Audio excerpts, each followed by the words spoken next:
Hey guys, Kaiju Productions back in another video. Today is going to be the first installment of my brand new series on my YouTube channel. It's going to be called Video Game Talk.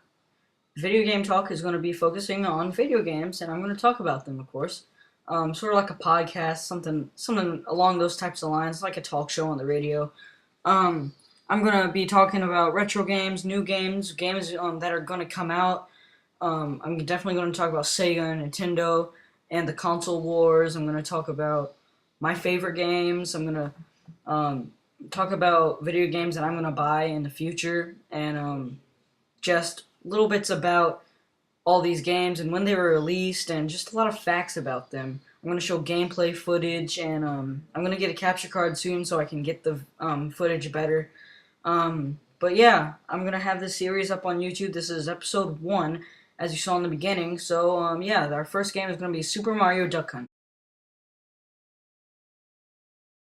Alright guys, so like I said like 3 times in this video already, Super Mario Bros. Duck Hunt is the first game on the list in episode 1 of Video Game Talk.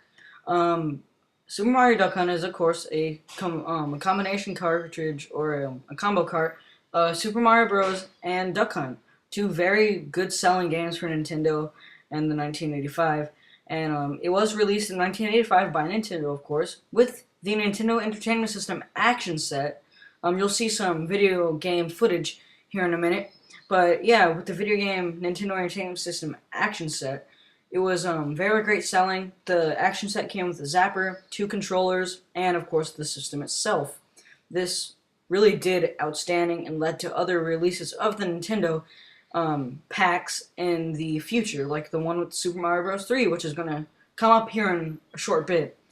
But this is really significant to me because it's my first NES game that I bought. I got it with my little clone NES console, which I still have to do a review on, or at least post it.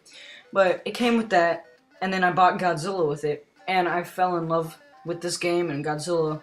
And yeah, it's so significant to me because of it's my first game. Something to be aware about on some of these cartridges. People are saying that if it doesn't have the Nintendo Entertainment System logo at the bottom, it's fake. Now, I think it's fake only if it doesn't have the Nintendo seal of quality. That's the only way I think it's fake. But also, you know, I kind of changed my mind. Without that Nintendo Entertainment System on the bottom, I still think it's fake. But if it doesn't have the seal of quality, it's obviously fake. Or something like that. Somebody had to have made it. Not Nintendo if it doesn't have their seal. But anyways, our next game is going to be Super Mario Bros. 3. So just when you're buying these, look out for that kind of stuff. Yeah. So next game, Super Mario Bros. 3, then Rad Racer. So let's go ahead and go to those. Alright guys, so second game, Super Mario Bros. 3 for the NES. I would tell you the release date. I know it was somewhere, I think it was somewhere in 1989 or 1990. I couldn't really find the correct release date. I was finding Australia, I was finding all this other things. I didn't know if it was the right American release date, and I didn't want to tell false things on this game. But I know it was released after the movie The Wizard. That's where it was first saw. That was where it was first seen at, is in the 1989 movie The Wizard. They had a competition, sort of like the Nintendo World Championships, from what I understand. Haven't seen the movie yet, but I've seen movie reviews on it. They had a contest like Nintendo World Championships, which would be in 1990, and they had Super Mario Bros. 3, and here's some video game footage while I talk about it here in a couple seconds. But anyways, it's a very great game. It's one of my favorite games. People say it's the best Mario game, but I wonder if there's better Mario games out there. I'm not saying this is bad. This is a very good game, indeed. But I'm thinking it's not the best. Super Mario World, I don't know if that was better. I'm thinking it probably was. But for the NES, this was probably one of the best NES games, next to Contra and all those.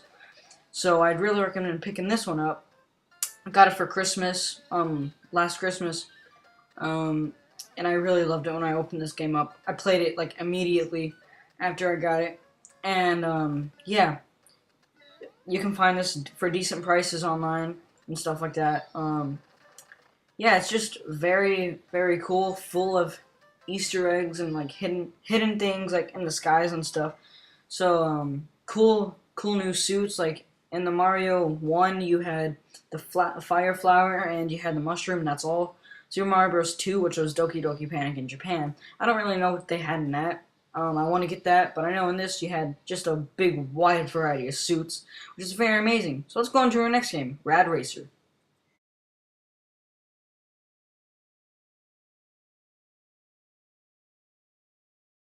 Alright guys, we're at our last game. It's Rad Racer on NES. As you can see, mine still has a price sticker on it. Yeah. But aside from that, Rad Racer was a very great game and holds up today, and it's still a very great game. Released August 7th, 1987, from the information that I found online by Square. So I don't know if that date is actually correct. It might be.